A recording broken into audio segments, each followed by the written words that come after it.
안녕하세요. 배당 읽어주는 주임입니다. 2025년 6월 30일 기준 연금 계좌와 ISA 계좌에 투자 가능한 국내 상장 미국 S&P 500의 총 수수료와 배당 수익률 등의 기준을 바탕으로 운용사별 상품들을 비교해보는 시간을 가져보도록 하겠습니다. 많은 분들이 아시다시피 지난 2025년 3월 하나자산운용사에서 새롭게 원큐 미국 S&P 500 ETF를 출시했습니다. ETF 시장에서 이렇다 할 존재감이 없었던 원큐 ETF였기에 출시가 된 것을 인지는 하고 있었지만 영상에서 크게 다룬 적은 없었습니다. 하지만 순자산이 생각보다 꾸준히 증가되고 있으며 수수료 또한 저렴하게 유지되고 있기에 관심을 가져봐야겠다 생각되어 기존에 다루었던 5개의 주요 운용사와 함께 매월 다루어 보도록 하겠습니다. 먼저 순자산 총액입니다. 순자산 총액은 ETF가 보유하고 있는 주식과 현금 등 모든 자산 총액 중 부채로 인식되는 운용보수 등을 제외한 순자산을 뜻합니다. 순자산 총액이 높을수록 더 많은 투자자들이 해당 상품을 애용하고 있다고 볼 수 있으며 자산 운용사는 더 안정적인 상품 운용이 가능해집니다. 2025년 6월 30일 기준 타이거 미국 S&P 500의 순자산 총액이 가장 높았으며 그 뒤를 이어 코덱스, 에이스, 라이즈, 솔, 원큐 순으로 전월 대비 순위에 큰 변동은 없었습니다. 최근 미국 주식시장의 회복세가 두드러짐에 따라 언급한 운용사 6개의 상품 중 5개 상품의 순자산 총액이 증가되어 새로운 기록을 경신했음을 확인할 수 있었습니다. 국내에 상장된 미국 S&P 500 인덱스를 추종하는 모든 상품들의 순자산 총액 총 합계를 기준으로 6개 주요 운용사 상품별 비중을 확인해 보았습니다.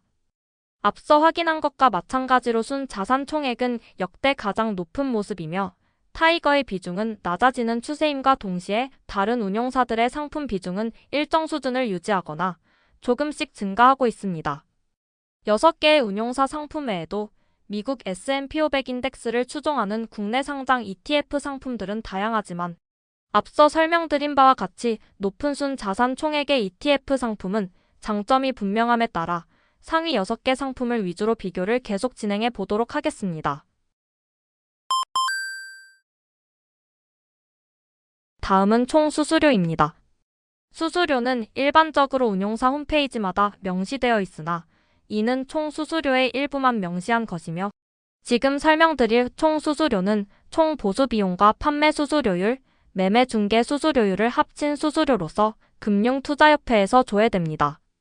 다만 자료의 업데이트가 늦기에 약 한 달 전인 2025년 5월 30일 기준으로 편집했음을 참고 부탁드립니다.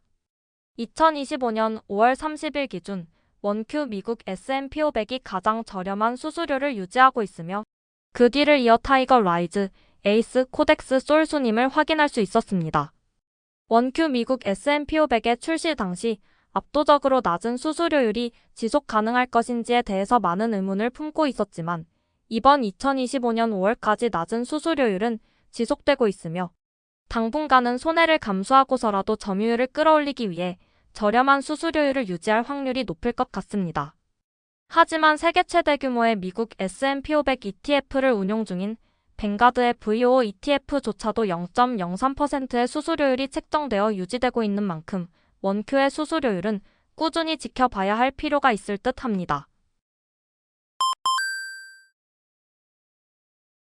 다음은 괴리율입니다.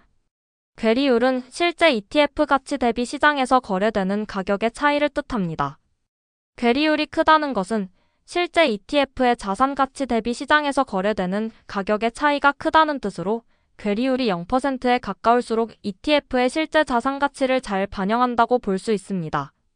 하루마다 조회되는 괴리율 추이를 표준 편차로 계산하여 월 단위로 나열해 보았을 때 2025년 6월은 지난 5월에 이어 2개월 연속 감소되었으며 6가지 상품 중 원큐가 가장 낮았지만 상품마다 큰 차이를 보이지는 않았습니다.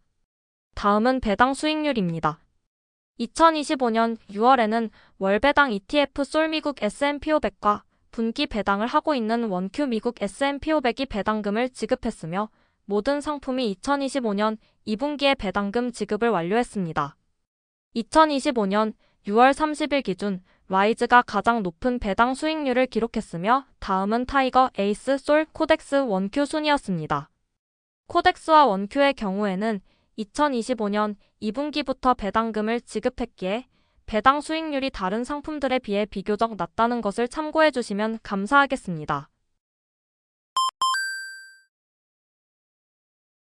마지막으로 주가 수익률입니다. 매월 말일 종가 기준 6개 상품의 주가 수익률을 월 단위로 비교해 보았습니다. 2025년 6월은 지난달에 이어 2달 연속 플러스 수익률을 보여주었으며 코덱스가 가장 높은 약 2.98%의 주가 수익률을 기록했습니다. 월별 주가 수익률을 누적으로 계산해 보았습니다.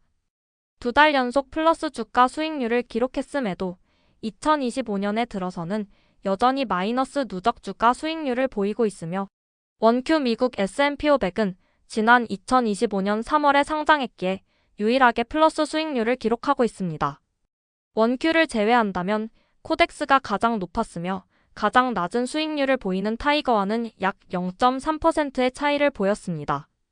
마지막으로 누적 주가 수익률과 누적 배당 수익률을 합친 총 누적 수익률을 계산해 보았을 때 지난 3월 상장된 원큐를 제외한다면 라이즈가 가장 높고 에이스가 가장 낮은 것을 확인할 수 있었으며 두 상품의 총 누적 수익률은 약 0.08% 차이를 보였습니다. 지금까지 국내 상장 미국 S&P 500을 여러 기준에 의해 살펴보았을 때 결과는 다음과 같습니다. 다만 해당 결과는 보는 기준에 따라 완전히 바뀔 수도 있는 부분이기 때문에 투자를 하시는 데 있어서 단순 참고 용도로만 봐주시면 감사하겠습니다. 지금까지 배당 읽어주는 주임이었습니다. 감사합니다.